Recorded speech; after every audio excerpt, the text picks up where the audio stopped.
quería hacer una presentación un poco fuera de lo normal, porque, bueno, Ángeles Voy a Valdivieso, bajar. abogada, investigadora, estuvo casada con Tomás, todos la conocéis, pero creo que vamos a improvisar otro tipo de presentación. Yo como vocal de cultura, como vocal de demarcación, y Joan, que es el vocal de la Marina Baixa. Entonces, ¿qué significa para mí o para nosotros que tú estés aquí? O sea, significa un poco la figura del familiar del arquitecto, con independencia que tú tienes tu trayectoria brutal. O sea, yo creo que para ti el estar aquí significa mucho. Mucho, bastante. Es importante para el Colegio de Arquitectos también las familias que nos apoyan, que son los que están aguantándonos y demás. Entonces yo creo que es importante. Por otra parte tenemos a Joan, que bueno, tu marido estuvo trabajando allí, o sea, con independencia de que ahora eres tú la que va a estar en la conferencia, pero es el pequeño homenaje que yo creo que se merece. Joan va a contar lo que sabe de él, lo que ha representado también para Benidorm, ¿no? Su paso y el legado como que ha dejado, ¿no? Y luego ya pues te damos paso como la super mujer investigadora que se mete en el mundo de mujeres de la Bauhaus, de la importancia de ese papel olvidado, de, bueno, desde el mundo de las tejedoras hasta qué significa y todos ese tipo de detalles que la verdad que son sorprendentes y que redescriben un poco la historia, ¿no? De lo que pasó, como esa invisibilización un poco del mundo de la mujer, ¿no? En la historia. Así que voy a dar paso a Joan y ahora Joan se deja llevar.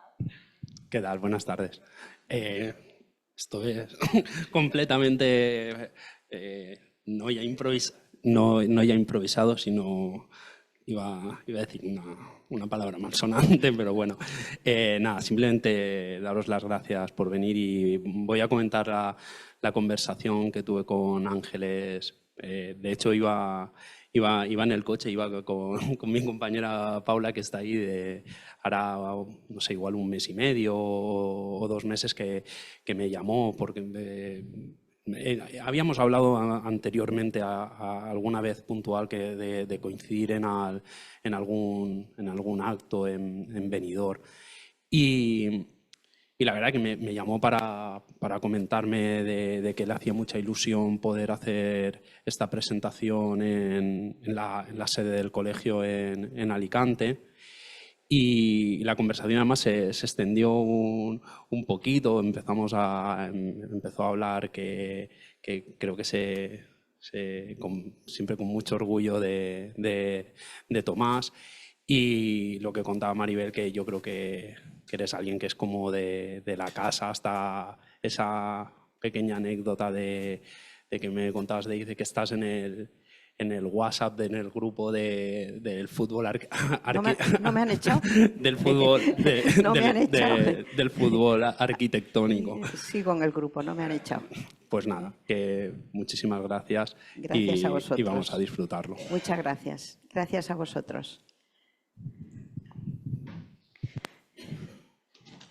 Bueno, pues no pasa un día sin que me sienta como una intrusa en los sagrados pasillos del arte. Con estas palabras de Gunta Stoll, que fue alumna primero de la Bauhaus y más tarde maestra de dicha escuela, yo os doy la bienvenida, las gracias al colegio, con quienes está en contacto, con el Departamento de Cultura, y en principio también yo me debo de sentir algo intrusa en los sagrados pasillos de la arquitectura, pero tengo que deciros que el espacio en el que estamos no me es ajeno, y no me es ajeno por muchos motivos. Primero, por mi relación personal con Tomás, y segundo, también porque aquí tuve la oportunidad de presentar un libro de nuestro querido amigo y arquitecto Jesús Cano. Pasamos muy bien aquella presentación, yo presenté con otro amigo de Jesús el libro, por lo tanto el espacio a mí, y la arquitectura no es más que un espacio en el tiempo, el espacio me resulta para mí muy gratificante y poco ajeno, pero sí que soy una intrusa en estos pasillos. Las mujeres en la Bauhaus es de lo que vamos a hablar, es decir, hablaremos de la Bauhaus y de las mujeres, de ellas, es decir, el papel que tuvieron y las dificultades que encontraron, pese a ser una escuela avanzadísima, las grandes dificultades que encontraron para poder desarrollar y desarrollarse en aquella esfera que ellas podían querer, como luego vamos a ver. Y antes de saber que la Bauhaus es una escuela que se extiende desde el año 1919 hasta el año 33, que fue clausurada, y en ese corto espacio de tiempo, esos 14 años, lo fructífero de la Bauhaus seguimos sintiéndolo en todos los medios, tanto la arquitectura, la pintura, la escultura y sobre todo el diseño. Antes de empezar, os voy a leer unos versos del poema Zona de Apollinaire. Los versos no son consecutivos, he escogido aquellos que me resultan más apropiados para el objetivo que pretendo con esta charla. Dicen los versos: definitivamente estás cansado de este mundo antiguo, estás harto de vivir en la antigüedad grecorromana. Esta mañana vi una calle preciosa cuyo nombre no recuerdo, una calle nueva, limpia, era el Clarín del Sol. Los directores, los obreros y las hermosas taquimecanógrafas de lunes a sábado la recorren 4 veces al día. Fijaos en estos versos. Están desprovistos de ropaje, ya no hay grandilocuencias decimonónicas, no hay comas, no hay puntos.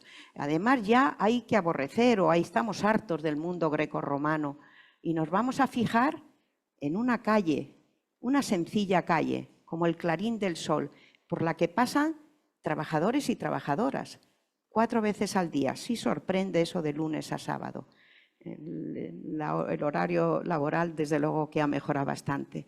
¿Y por qué yo os he recitado estos versos? ¿A qué cuento viene de esta conferencia? Pues mirad, en el año 1929, en Barcelona, se va a celebrar la Exposición Universal del año 29. Mientras que los directivos de Barcelona, los organizadores, encargan a arquitectos una obra, entre otros arquitectos, Enric Atà, diseñan o proyectan y construyen el Castell de Montjuïc, lo que conocemos como el Palacio Montjuïc, hoy es el Museo Nacional de Arte de Cataluña. Este diseño, como vemos, en un puro estilo ecléctico, en el más puro eclecticismo de mezcla de lenguajes arquitectónicos muy pasados. Yo creo que vemos reminiscencias del Renacimiento, del Barroco. Todo ello, ¿verdad?, sorprende. Esa obra sí que la hemos alabado, la conocemos todo. Cuando vamos a Barcelona vemos Montjuïc allí en lo alto, que es algo muy impresionante. Pero mirad, justo a escasos metros, a 100 metros o 200 metros, Alemania, que participa en dicha exposición, construye el Pabellón Barcelona, cuyo arquitecto va a ser el último director de la Bauhaus, es Mies van der Rohe. Os presento la imagen, que seguro que todos conocéis. Es una obra hermosísima, la cubierta plana choca completamente con aquella cúpula que acabamos de ver del Palacio de Montjuïc, y esta obra iba a ser o sigue los principios que el propio Mies había expuesto, el menos es más. A este edificio se pensaba o se había organizado que iban a pasar los reyes de España en su visita el día de la inauguración de la exposición. Eran el rey Alfonso XIII y Victoria Eugenia. Para ello se diseñó, se crearon la famosa Silla Barcelona, precisamente para esta visita. Parece ser que poco ahí no se sentaron, les debió de llamar mucho esa atención esa silla metálica y de cuero. Ellos más acostumbrados a grandes sillones majestuosos, ¿verdad? Esta obra les debió llamar enormemente la atención. El espacio interior, ya vosotros los arquitectos pues veis que no tiene nada que ver con los espacios anteriores que habíamos visto, puesto que, como hemos dicho antes, la arquitectura no es más que espacio en el tiempo. Os traigo esta foto también de la inauguración donde se ve al arquitecto, a Mies van der Rohe, con el rey y detrás la reina con esos ropajes todavía muy decimonónicos, pieles y sombreritos, y llama enormemente la atención con esta arquitectura que Mies van der Rohe nos ha dejado en Barcelona y que todos tenemos la oportunidad de conocer y de ver como una gran obra. En este punto hay que preguntarse qué es lo que hizo cambiar tan radicalmente la arquitectura, la pintura, la escultura y el diseño. ¿A qué se debió? Fundamentalmente lo vamos a encontrar en gran medida fue fruto de la Bauhaus, a la que se llegó por este camino, a la creación, a la unión de los artistas y de los artesanos, les Arts and Crafts, ¿verdad? Y a ello, ¿cómo llegamos? ¿Cómo se sabe? En aquella época, estamos hablando de finales del siglo XIX, comienzos del siglo XX, las dos grandes potencias europeas eran Alemania y Inglaterra. Pero Inglaterra aventajaba a Alemania en algo que era fundamental. Inglaterra sabía crear riqueza con la unión del arte y el comercio.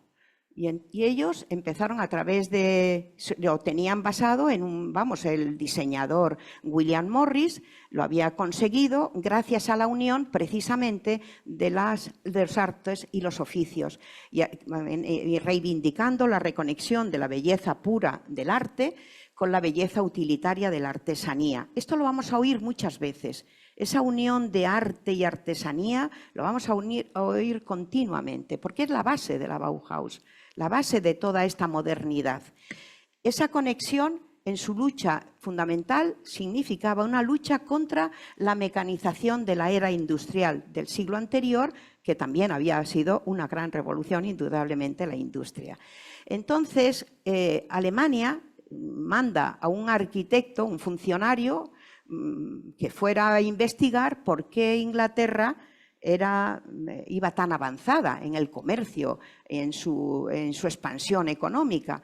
Y manda a ese arquitecto, un funcionario, Mutesius se llama, y él se da cuenta que la esencia de ese gran progreso está precisamente en estas propuestas de William Morris, junto con otro gran filósofo inglés, que es Ruskin. Ellos dos, Ruskin y Morris, creían que el pasado aún tenía mucho que decir y reivindicaba la vuelta a los gremios de época medieval, en donde el trabajador en un gremio empezaba como un aprendiz, pasaba luego a ser un oficial y terminaba siendo el maestro artesano. Y en este punto, pues quiero recordaros, por ejemplo, en época medieval, pues al maestro Mateo, nuestra célebre catedral de Santiago. Esto es lo que se reivindicaba por Ruskin, el gran filósofo inglés, y William Morris, un gran diseñador, y en torno a él, a ellos, se van a crear un grupo en Inglaterra importantísimo. Esto es lo que aprende este arquitecto alemán.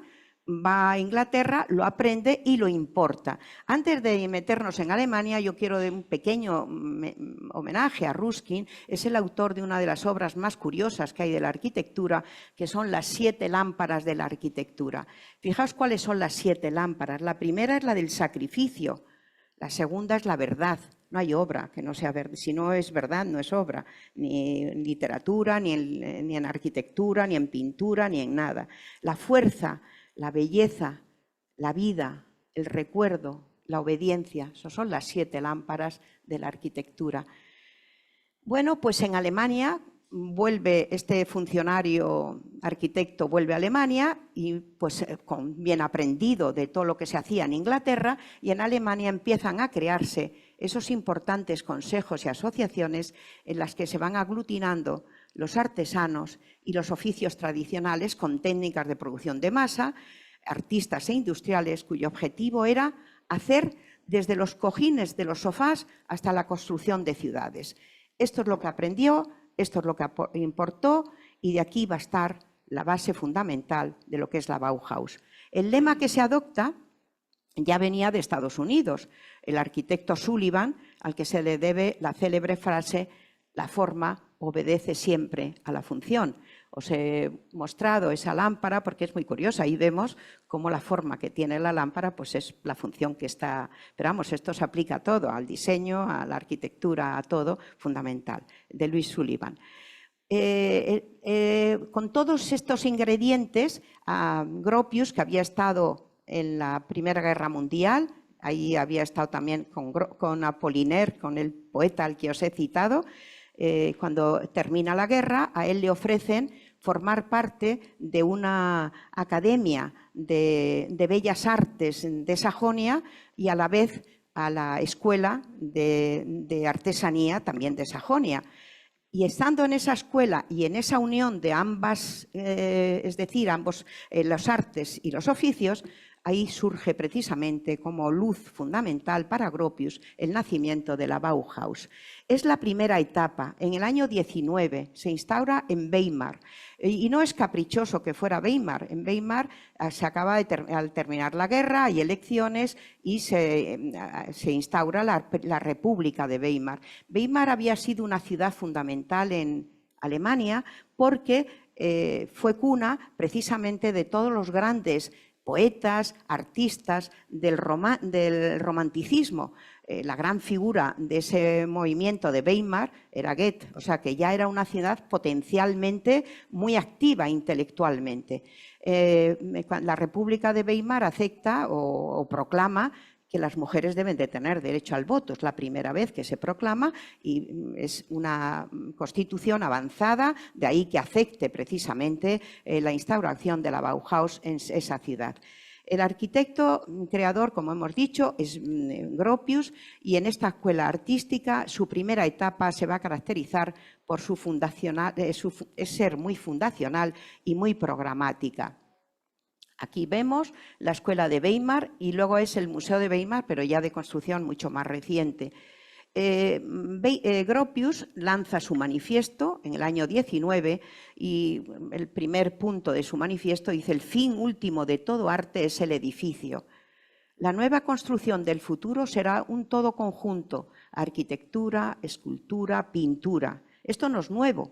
En el románico no existe la arquitectura independientemente ni de la pintura ni de la escultura. No hay pintura propiamente románica independiente del edificio, ni hay escultura independiente del edificio. Es algo que ya venía de muy lejos, del románico nos vamos. Y el tercer principio dice: levantemos la barrera entre artistas y artesanos. Fijaos el ratito que llevamos, 10 minutos o así, y lo hemos dicho, lo hemos repetido como 5 o 6 veces. Su propuesta estética apelaba a los colores primarios, al rojo, al azul, al amarillo, y el respeto de las formas básicas, el triángulo, el círculo y el cuadrado, para construir un lenguaje plástico moderno, por su perfil abstracto y geométrico, a la vez que poético, por su retorno básico a lo esencial. Es la base de lo que... Y ahí os muestro una obra de Paul Klee, que se llama Castillo y Sol, que maestro de Paul Klee fue, igual que Kandinsky, maestro de la Bauhaus. Sintetiza colores primarios y formas básicas. Es un ejemplo de la destreza para combinar lo abstracto con lo figurativo. Bueno, pues Gropius ideó la estructura para el desarrollo educativo de sus alumnos y alumnas sobre un modelo de aprendizaje basado en los gremios, lo que había aprendido aquel arquitecto alemán que va a Inglaterra y que lo aprende precisamente de Morris, basado en esos gremios, y proclamó la enseñanza coeducativa. Eso es muy importante, es la incorporación, va a suponer la incorporación de las mujeres a la enseñanza. Ahí tenemos una imagen, una foto, donde hay mujeres con compañeros ahí en el taller de eso. El Gropius, en su discurso inaugural, habla de que ninguna diferenciación debe de haber entre el sexo bello y el fuerte, hay igualdad absoluta de derechos, pero también los mismos deberes, ninguna consideración con las señoras, en el trabajo todos artesanos, y dice: lucharé enérgicamente contra la preocupación exclusiva por ejecutar bonitos cuadritos de salón para pasar el tiempo. Es una crítica a tiempos pasados, de que esto, pues por aquí no vamos a ir por otro camino completamente distinto. En el primer curso, aquí veis la misma imagen que ha salido el cartel de la charla, pero ya están las mujeres de la Bauhaus con nombres propios. Arriba del todo tenemos a Gunta Stolf, que es con la que hemos iniciado esta conferencia. Y en el primer curso, más de la mitad de las alumnas eran mujeres. Se matricularon 84 mujeres para 79 hombres. No era extraño, porque al fin y al cabo era el año 19, acaba de terminar la Primera Guerra Mundial y desde luego muchos jóvenes perecieron en la guerra, muchas más mujeres se apuntaron y eso hizo temblar a la propia Bauhaus. No les hizo ninguna gracia que las mujeres superaran a los hombres. Incluso se llegaron a plantear a ver si se nos convierte esto en una escuela de señoritas. Esto no puede ser, porque, hombre, donde estén los hombres, pues ¿cómo vamos a tener más mujeres que hombres? Y eso están recogidos hay textos en donde está esa gran preocupación de ese excesivo número de mujeres. Y entonces ahí empezaron a poner trabas para que las mujeres superaran a los hombres. Para poder entrar en la Bauhaus tienes que tener conocimientos artísticos, cosa que en el primer curso no se había pedido nada. Era después de una guerra, los problemas eran inmensos, se necesitaba gente para que empezaran a estar formadas para poder mejorar, lógicamente, los problemas que tenía Alemania, pero esto fue lo que ocurrió en ese primer curso. La Bauhaus se dividió en talleres. Los talleres más famosos en el año 19 pues era el taller de orfebrería, encuadernación y el más importante de todos era el textil. Luego se amplió en el 20 escultura, carpintería, pintura, alfarería y no hay hasta el año 1927, no hay un taller propiamente de arquitectura, pero no quiere decir que no hubiera arquitectura, claro que había, pero fuera de la Bauhaus, era en el propio estudio de Gropius, donde se reunía, pero no dentro de la escuela. Él tenía un concierto, mujeres y hombres arquitectos que iban a trabajar con él. En el año 30, el año 23, en agosto del 23 a septiembre, Gropius idea hacer una exposición para que la gente conociera lo que era la Bauhaus. Fue un éxito de público, pero un fracaso económico. Pero sí que sirvió para que se viera cómo ya la arquitectura estaba funcionando, porque se construyó una casa experimental en donde los planos de Alma de una arquitecta, Alma Busker, que es la primera que yo he encontrado, y Benita Otte, pues ya evidenciaban un trabajo y cooperación en el proyecto. Ya tenemos a las mujeres integradas en la propia arquitectura. Ya Dessau, Weimar, en el año 25 desaparece porque hay un problema por las elecciones que hay en el país, deja de ser la Bauhaus de tipo nacional y se convierte en una Bauhaus municipal, pasa a Dessau. Estamos en el año 25, este año precisamente se cumple el centenario de su instalación de la Bauhaus en Dessau. Ese es el edificio, pero yo creo, todos lo reconoceréis vosotros, es como lo más significativo que hay, es la ciudad de Dessau. Eso es lo que es la escuela con todos los talleres. Al lado tenéis los balcones asomados, son el edificio dedicado a los alumnos donde residían y también las hicieron también para los profesores o los maestros, eran la casa de los profesores o de los maestros. La barandilla, que a mí, por ejemplo, esa foto la hice yo en Dessau, a mí me impresionó, los colores, todo era de una belleza increíble, lo que era lo que se había conseguido edificar y construir en aquella época. Era una de las cosas más importantes que había o más positivas, era la cantina. Yo creo recordar también la Escuela de Arquitectura también se llamaba la cantina. ¿No? Por ejemplo, mi facultad era la cafetería, pero para vosotros era siempre la cantina. Pero fijaos quiénes son las que van a servir o que van a hacer la comida. Pues eran las mujeres que se tenían que ellas mismas renunciar a parte de sus horas lectivas y dedicarse a estos temas, a estos menesteres. Y el propio Oskar Schlemmer, que es fundamental el taller de teatro de Oskar Schlemmer, dice: en cualquier caso la cuestión de las mujeres es parte integral de los problemas, dice, me refiero a la igualdad de derechos, la tolerancia o la exclusión. Las mujeres estaban, pues eso, en la cocina, sirviendo y perdiendo clases lectivas. También es muy importante en la Bauhaus, pues el deporte se incorpora. Es por primera vez que vemos escenas de mujeres en deporte. Es excepcional verlo, a pesar de que, además, desinhibidas, pantalones cortos, en sostén, descalzas, movimientos, a pesar de que todavía hay nuestro célebre Gregorio Marañón, que está manifestando que dónde van las mujeres, que debía de estar prohibido, que eso es cosa de hombres. Las mujeres no deben ni de incorporarse al trabajo y menos hacer deporte. Eso todavía se oía en aquella época. La mismo que os lo estoy diciendo es Gregorio Marañón, está recogido. La música también es un elemento fundamental en la Bauhaus y además era muy curioso porque ellos tocaban en el taller de música, daban una nota y pedían que los alumnos interpretaran o qué color esa nota que se daba, a ver a qué color sugerían o les sugerían. Hemos hablado antes de los colores, que como veis toda la presentación está llena de los colores primarios, que los que hemos traído, el rojo, el azul y el amarillo por todos los lados. La Bauhaus, pero el taller fundamental de las mujeres es el textil. No es raro. Aquí tenemos este cuadro de Velázquez, las hilanderas de Velázquez, y las en primer plano.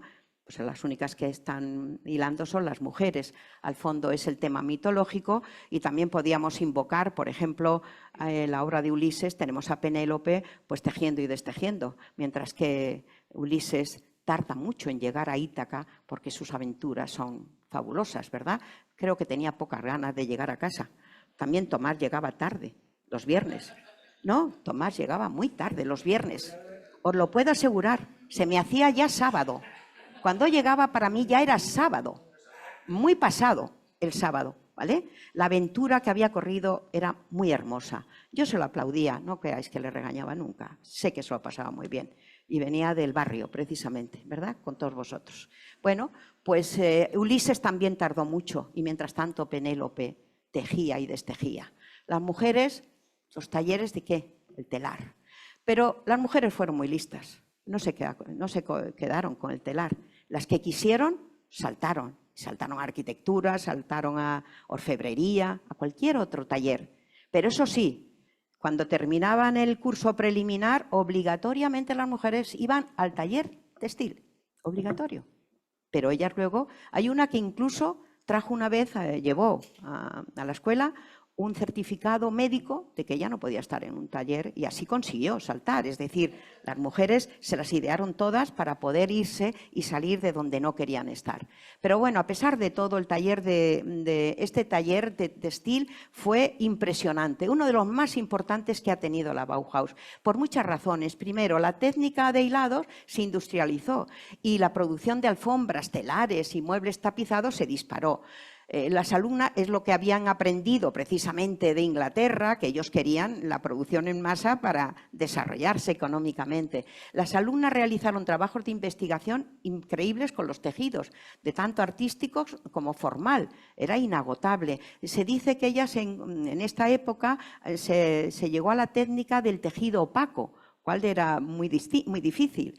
Y lo último era por la abstracción, llegó al taller, como ahora vamos a ver, al taller de telar, como vamos a ver en esta obra de Gunther Stoll, ¿verdad? Que es el tejido, dice ella misma, esta es parte de su obra, como veis, una obra hermosísima, parece casi cuadros de Paul Klee.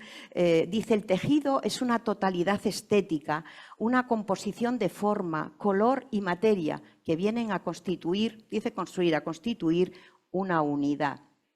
Gunther Stoll fue, como os he dicho al comienzo, se sentía una intrusa en los pasillos, sagrados pasillos del arte. Ella, junto con Annie Albert, también es otra gran mujer de los telares, deja una obra impresionante y nos dice, tenemos cosas útiles y cosas bellas. Fijaos como siempre estamos mezclando la artesanía con el arte, equipamiento y obra de arte, objetos útiles pueden ser bellos en manos de los artistas. Es increíble, ¿verdad? Esa unión, como estamos repitiendo continuamente. La obra tanto de Annie Albert como de Gunther Stoll se muestran en el MoMA, por ejemplo, de Nueva York. Y el MoMA, en el año 1949, le dedica una exposición individual a la primera mujer en el mundo que se la dedican, que es precisamente a Annie Albert. Luego lo veremos cómo las mujeres han estado fuera de cualquier recorrido de la historia del arte. Eso lo hemos visto precisamente con Javier, que luego lo comentaré también. El taller de metal también fue Marianne Branger, una conocidísima diseñadora. Esa tetera es famosísima. La tetera aún se puede adquirir por el módico precio, me parece que son 13.000 o 14.000 euros, pero vamos, es una obra de diseño excepcional. Creo que la distribuye Vitra, igual que el cenicero, y también el taller de cerámica, donde está Margaret Heidman. Es por traer nombres de mujeres, para eso luego ya comentamos. El taller de interiorismo, mucha fuerza tenía Lily Reich. De Lily Reich se dice que ella no contribuyó, sino que trabajó en el pabellón Barcelona con Mies van der Rohe.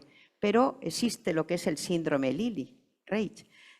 Cuando un arquitecto destaca, la mujer que viene detrás, pues ni se le nombra.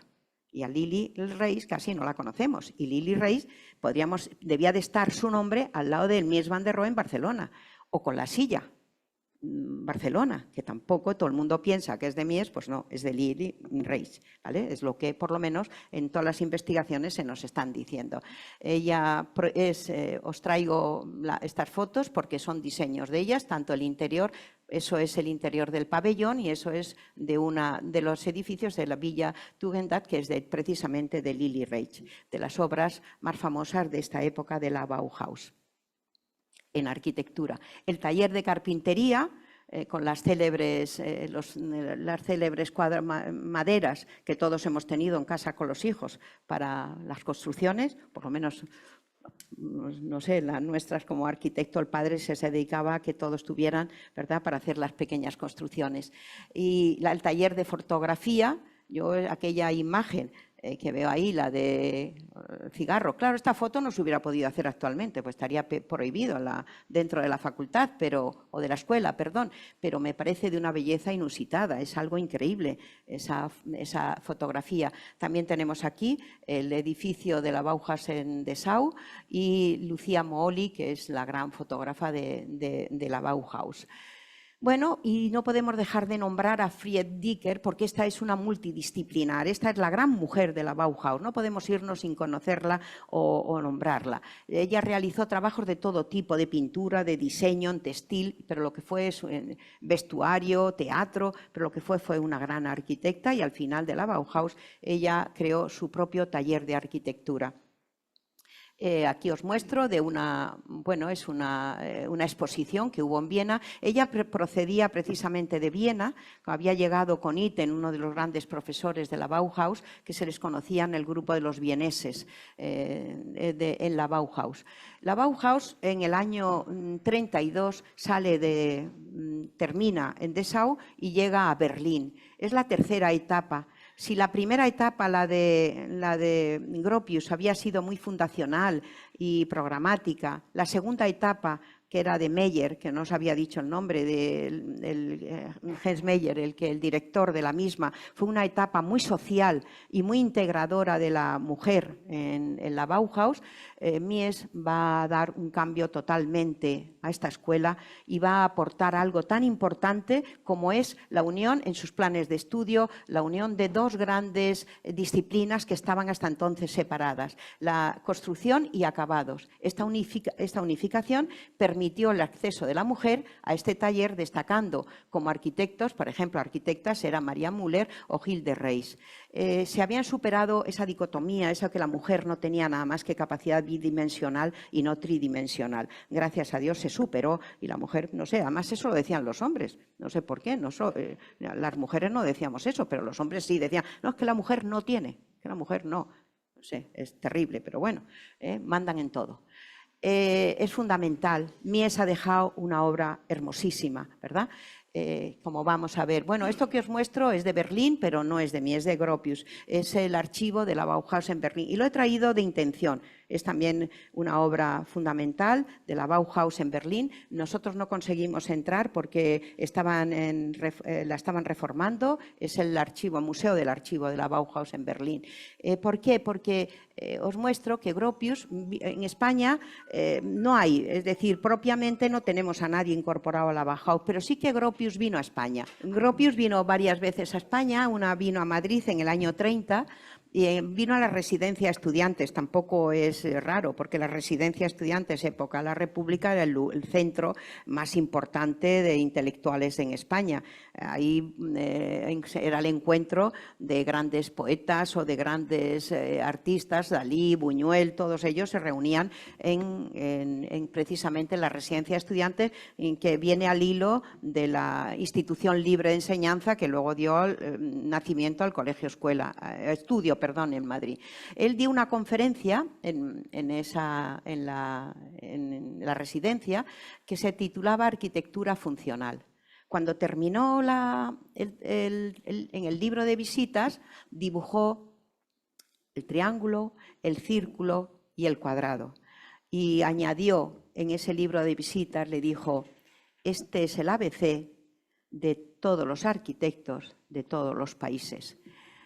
Vino más veces a España, la última vez en el año 69, y vino porque él era muy amigo precisamente de nuestro arquitecto, yo creo que el más importante del siglo XX, o me parece a mí, o por lo que le he oído siempre a Tomás, es Ser, José Luis Ser, y que junto ahí está con Candela, si lo veis, Félix Candela, y con arquitectos ya, algunos fallecidos de este colegio, Rafael Bellot, Tomás González, al que le hacemos un recuerdo a los dos, y también Candela, precisamente, que era el sobrino. Esta foto fue tomada en el Congreso del año 1983, creo que en Granada, el Congreso la oía precisamente con participación de Ser. Ser es, aunque formaba parte de la Bauhaus, sí que dejó una obra, o tenemos una obra en Barcelona con muchos recuerdos, como habéis visto, si retomamos para atrás y vemos el edificio de Gropius en Berlín, eso pues tiene muchos recuerdos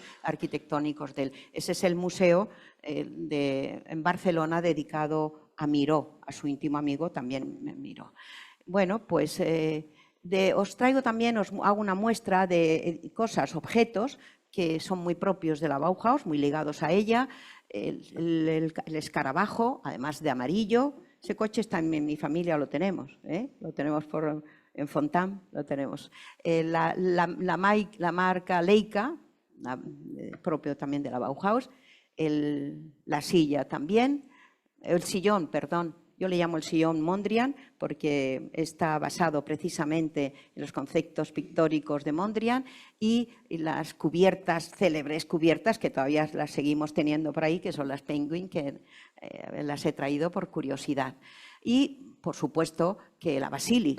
Esa es una obra creada por el Marcel Breuer, también otro maestro de la Bauhaus, que un día él iba siempre en bicicleta al taller allí en Dessau, y un día se le ocurrió, viendo el manillar de la bicicleta, pues por esto puedo hacer algo más. Idea la silla, el sillón Basili, y se la enseña a su amigo y profesor Vasily Kandinsky, pintor y maestro también de la escuela.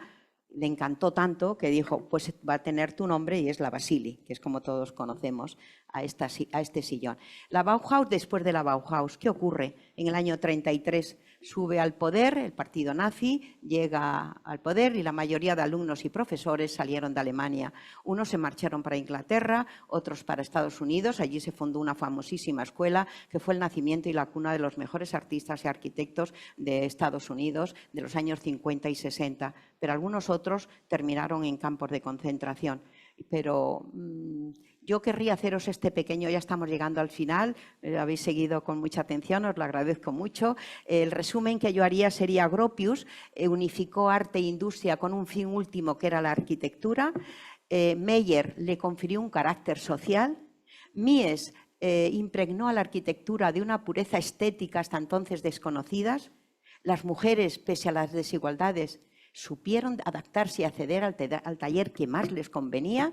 Sin ellas la Bauhaus no hubiera sido tal Bauhaus, las mujeres con muchas trabas superaron muchos retos, pasando del taller textil a aquellos con los que se sentían ellas más identificadas. La marca del modernismo inspirada en el Bauhaus se extendió, por supuesto, a la arquitectura desde el este comunista hasta el oeste capitalista y se evidenciaba en los cortes rectos exteriores de hormigón, así desde el Lincoln Center de Nueva York a la plaza de Tiananmen en Pekín. Se aprecia esa huella de esta escuela y el escueto y angular modernismo de Gropius o de Mies, pese a que solo duró esta escuela 14 años. La escuela Bauhaus, en palabras de Mies van der Rohe, fue una idea. Y yo os lanzo una pregunta. ¿Idea IKEA? ¿Habrán sido los que mejor hayan sabido coger esta idea de la artesanía y el arte y el artista y el artesano? Y bueno, yo quiero daros las gracias con esta imagen del teatro de la Bauhaus que dirigía Schlemmer. Como veis, modernidad absoluta en los trajes, en las representaciones. Y después de todo esto, pues deciros que en el célebre libro que todos manejamos o que hemos manejado, los que hemos estudiado carreras de arte o arquitectura o bellas artes, el libro que es el Gombrich, el más conocido de todos, no hay ninguna mujer en el Gombrich. Después de todo el rollo que yo os he soltado, para que el señor no incluya a ninguna mujer.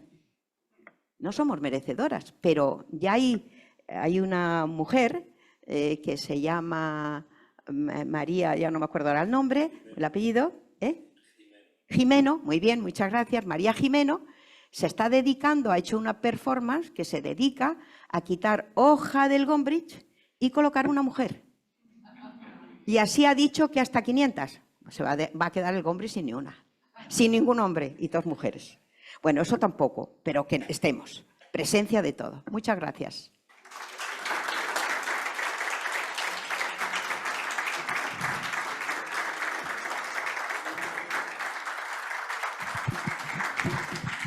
Muchas gracias, Ángeles. ¿Queréis hacer alguna pregunta? ¿Os habéis quedado como ya sin foco? Bueno, Javier ha dicho que el que hacía preguntas se queda sin foco. Ya aquí en el Colegio de Arquitectos no hay tanto rollo y ya hay una cosa, digamos, estéticamente más agradable, que ha sido tu charla, tu conferencia, y desde luego Bauhaus nos ha inspirado a todos muchísimo, ¿no? Pero sobre todo quiero darte las gracias a ti, especialmente ya no solamente por las mujeres, porque las mujeres siempre mandan y han mandado y seguirán mandando. Eso está clarísimo, Claro, y afortunadamente por eso los hombres nos hemos ido manteniendo. Pero, y vuelvo a repetir, la conferencia desde el punto de vista arquitectónico me ha parecido estupenda. Y desde el punto de vista humano y bello, más todavía. Y por último, deciros que el Colegio de Arquitectos, que acoge muchas cosas, bastante rollo, esto ha sido una de las cosas más bonitas que hemos tenido últimamente. Muchas gracias. Muchas gracias.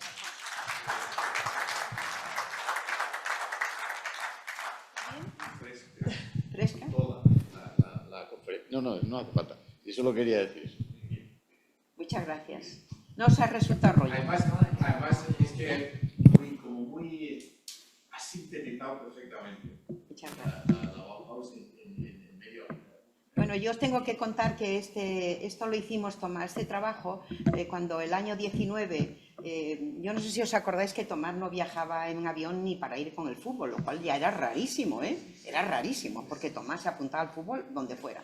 Bueno, pues fue el año 19, por iniciativa propia fuimos a Berlín y fuimos a Dessau. Él quería ir a esto y hicimos este trabajo antes de emprender el camino, pues lo preparamos bastante los dos. Yo era más la parte histórica, él mucho más la parte arquitectónica, de la que no he querido hablar, no es mi campo, es un respeto además a todos vosotros. Claro que se habla de arquitectura. Bueno, bien, pero de una arquitectura desde el punto de vista de la historia, no desde el punto de vista de la arquitectura del espacio, que es lo que considero que es la arquitectura. Pero y es un trabajo que hicimos con mucho cariño y yo por eso os he querido transmitir, por lo que ha significado el recuerdo de Tomás y que siempre está presente, pues, por supuesto, en nosotros, y imagino que en vosotros también lo recordaréis con él, bueno, con sus defectos y sus virtudes que todos tenemos, ¿verdad? Como arquitecto de esta casa. Pues muchas gracias. Y ahora la cervecita.